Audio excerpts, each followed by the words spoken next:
Peace. What's good, YouTube? So today we're going to get into how to use pain and trauma to propel yourself forward in life.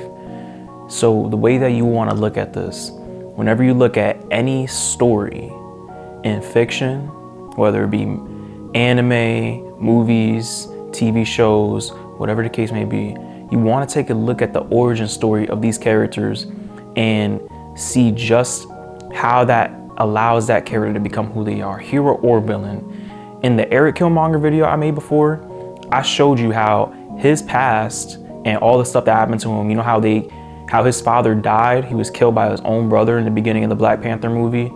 That helped set the stage for who this man was supposed to become, the one who's supposed to overthrow Wakanda and change everything.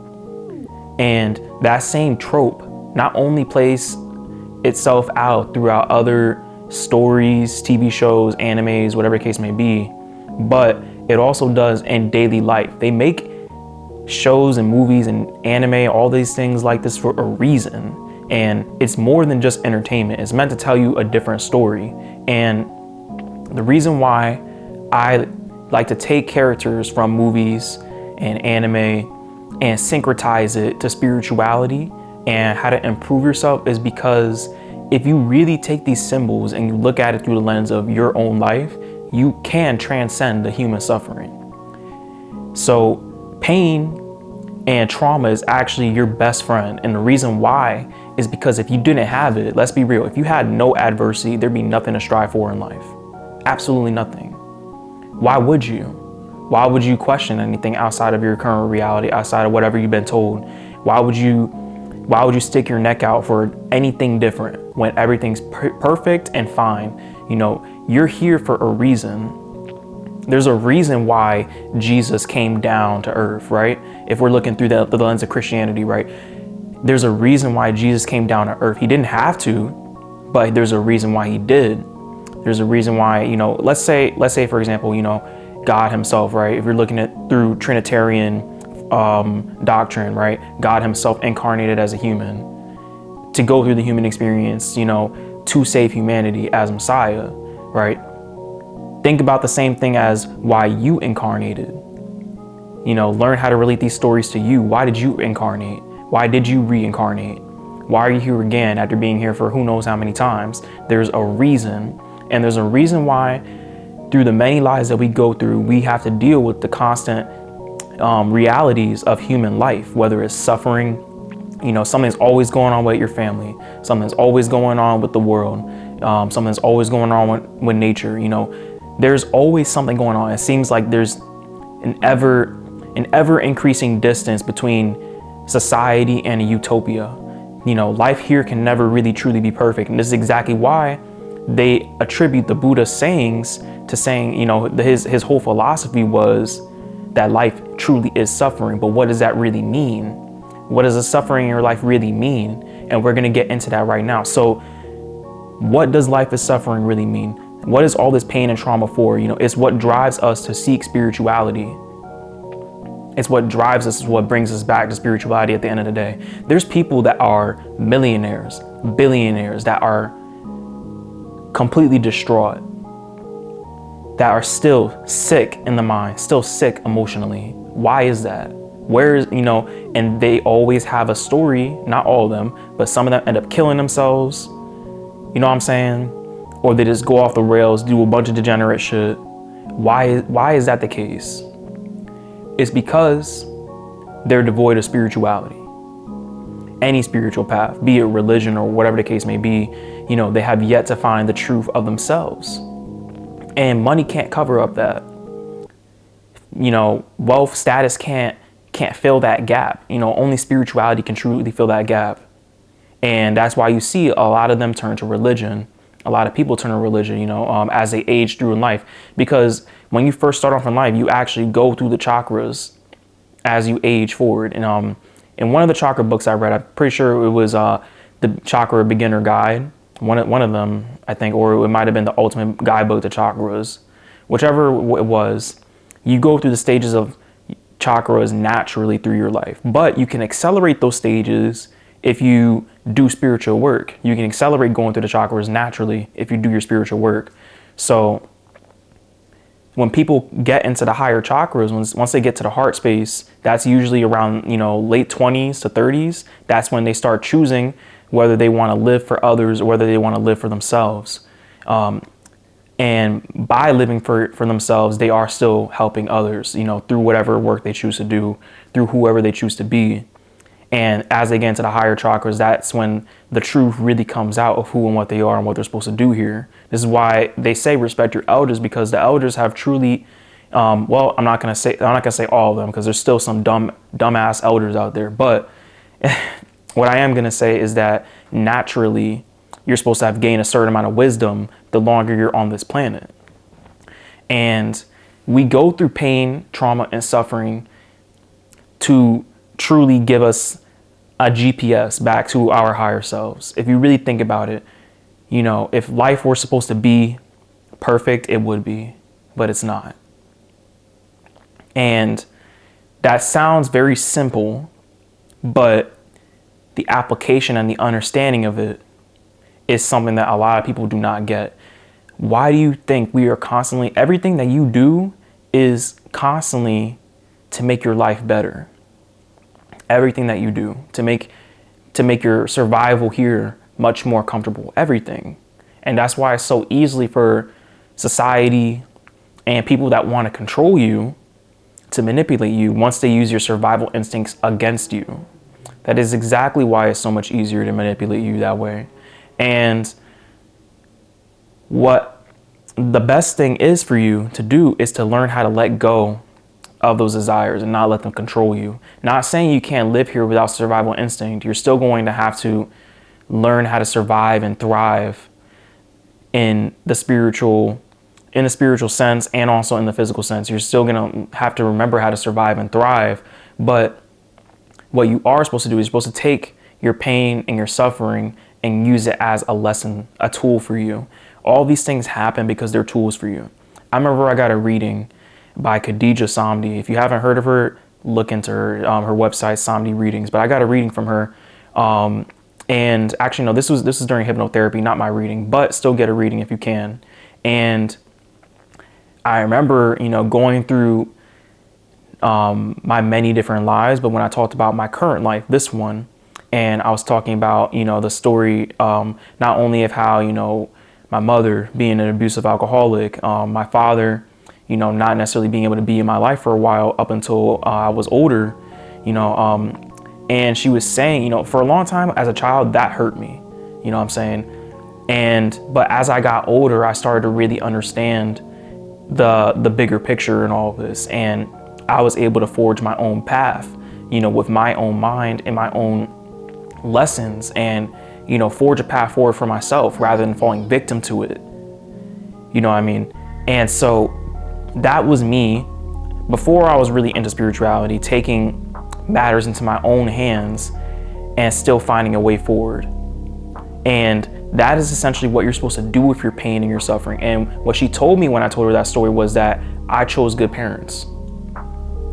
And it was like after she said that, I was able to truly understand, truly understand the benefits of having a dysfunctional family spiritually. Physically, it's going to be like, okay, this is a catastrophe. A family that's not together. It's supposed to be together, but how often is that really the case? How often is the perfect family, everybody, is doing well? How often is that really the case? It's up to you to make that a case, when you start your own family, but you can't start a movement and have everybody in the world get on the same page. But you have control over the family that you make. When you get married, when you have children, or even if you don't get married and you still have children, you're still in control. It's really your mindset that determines the future, that determines whether or not genetically you repeat the same actions as your ancestors or not, the same actions as your parents or not. Because they always say, oh, you act just like your father, you act just like your mother and your father did this, your grandparents did this, and that's just very similar. My great grandmother, she was just telling me the other day, because, she's like, before your grandfather died, he and I had a similar relationship that you and your mother had.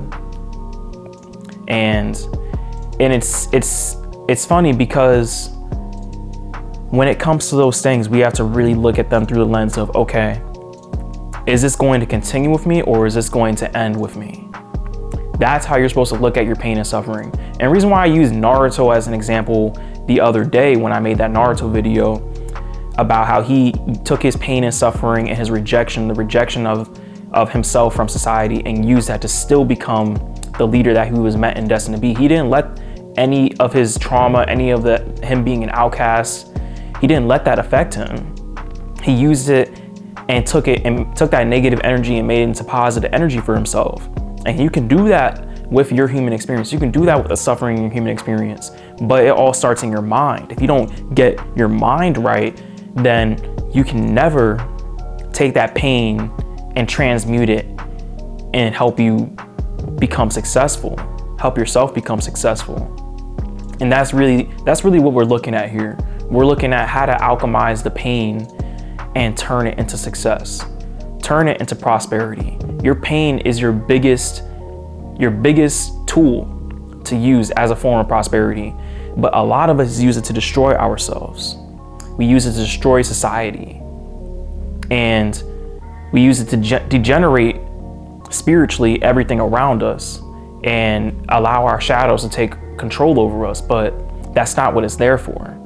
You know, they like to say that Earth is a school. In many spiritual schools of thought and many books, you know, and that is true to an extent. Earth is a school if you let it be. You know, overall, Earth can technically be a prison for you too.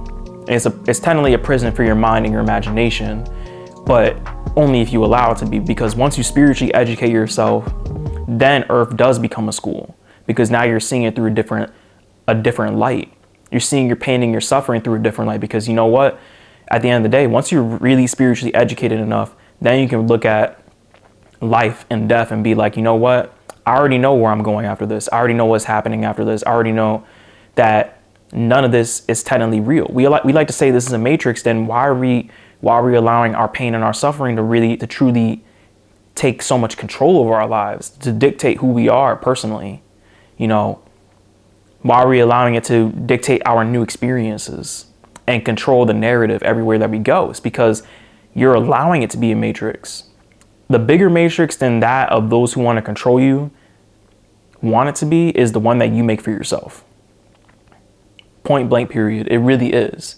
And you ultimately decide whether you want a life of pain and destruction and utter suffering more than you want a life of prosperity, spiritual prosperity. And if you do become spiritually prosperous, then the rest follows.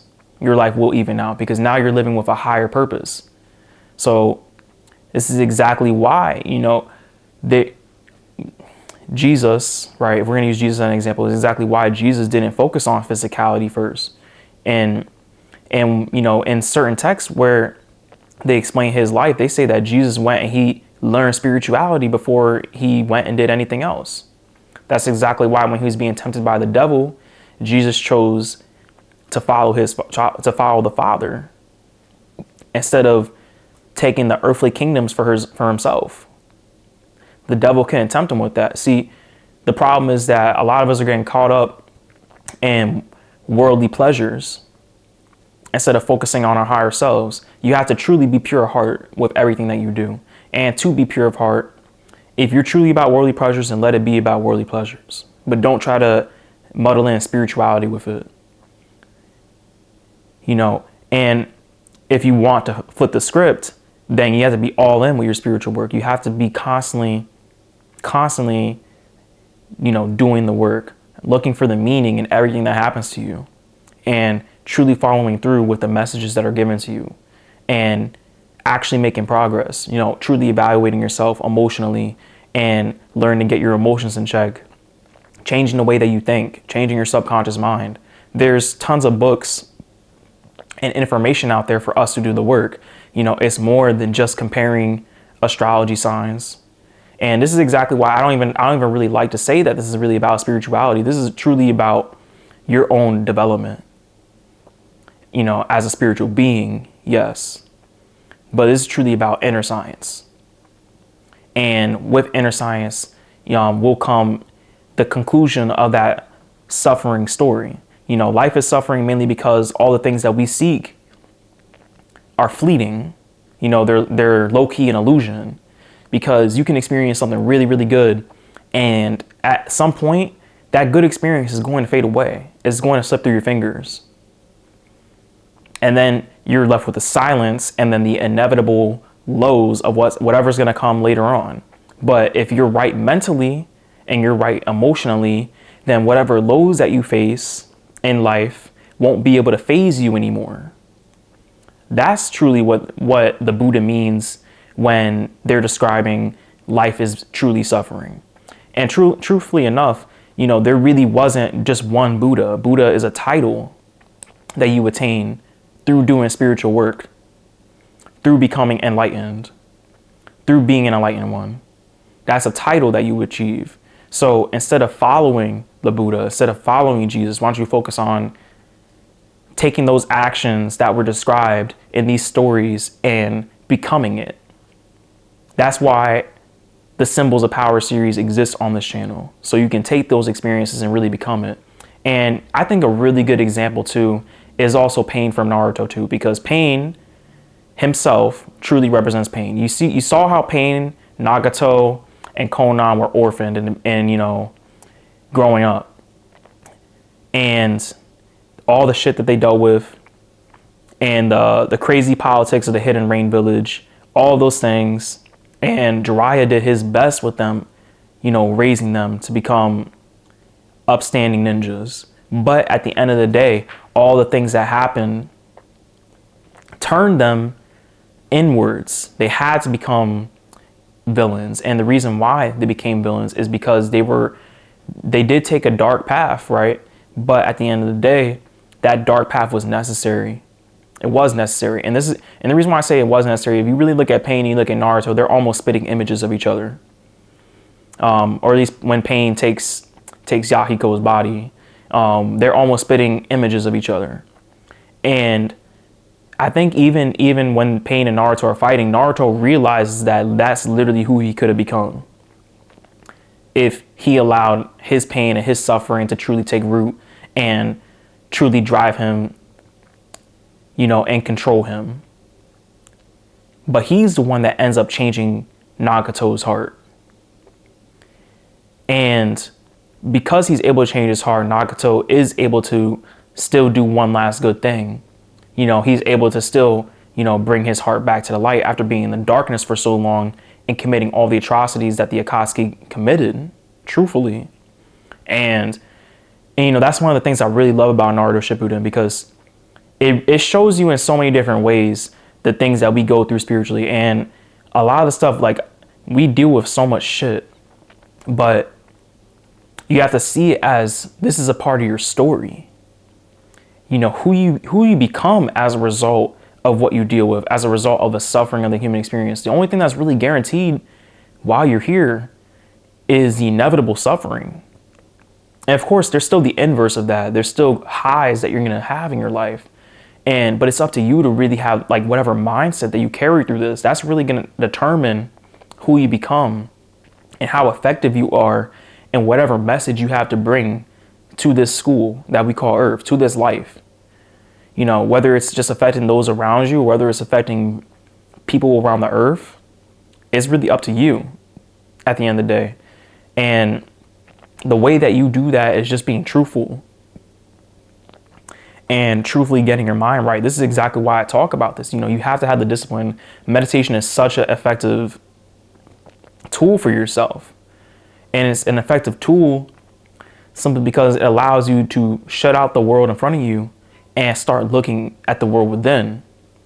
A lot of times, people that I've spoken to that I've recommended, to meditate, they say that once they start meditating, everything that they feel uncomfortable with starts happening. All those thoughts come rushing back, all those emotions come rushing back. You know how when you lay down and after a bad day, or you lay down and you're stuck up in the middle of the night and all you can think about is all the embarrassing things, all the things that make you anxious. Sometimes that can happen, but it's because when you lay down and you're trying to bring yourself to sleep, you're already acting like you're sleeping. That's a form of meditation. You have to meditate. Everyone has to meditate technically before they fall asleep. There has to be some form of stillness. And that's why it comes back up. It comes back up so that you can let it go.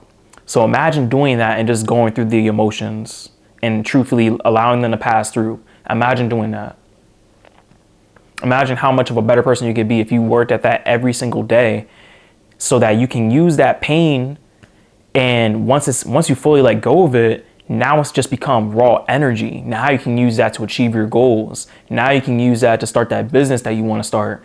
Now you can use that to change yourself the way that you want to change yourself. Get in the gym, transform yourself, start learning something new, start being creative. You're the only one that's really holding you back.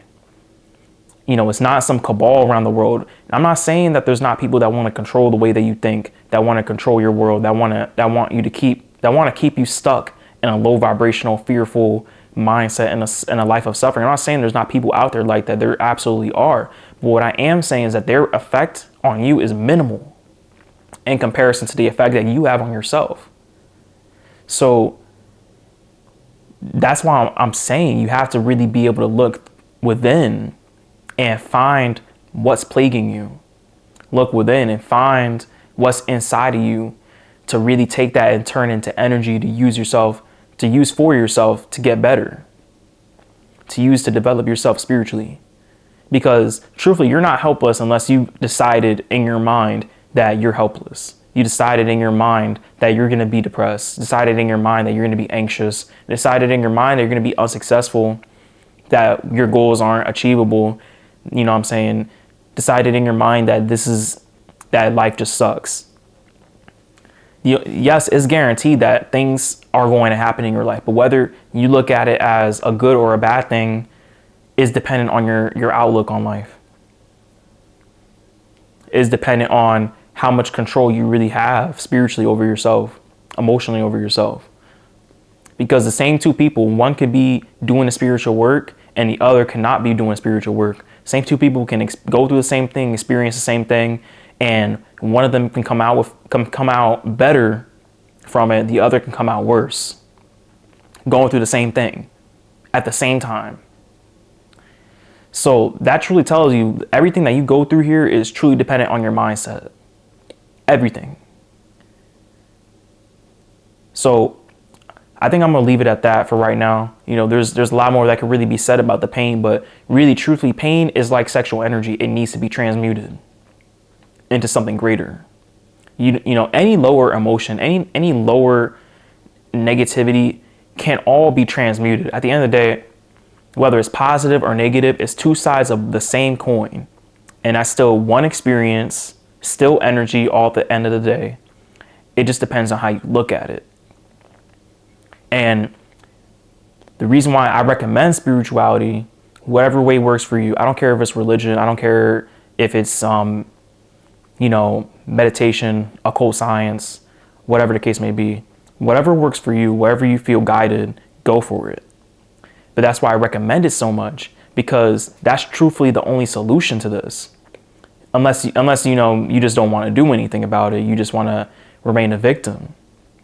But I only recommend it because I chose that for myself. I chose to work on myself. I chose to be like, maybe things aren't the way that they should be, but that doesn't mean that mentally I should allow myself to be where I shouldn't be.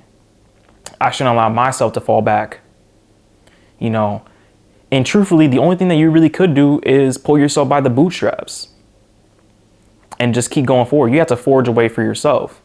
And I'm gonna be honest, a lot of people they're not ready for that type of mindset.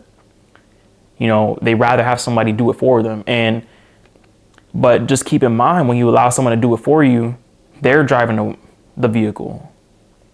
So if they take you somewhere that fucks you up, then at the end of the day, you have to take responsibility at the end of the day. But, a lot of us, we don't want to take responsibility. But I'm speaking to those who do want to take responsibility, who have the motivation and the dedication and the discipline to take responsibility and move forward.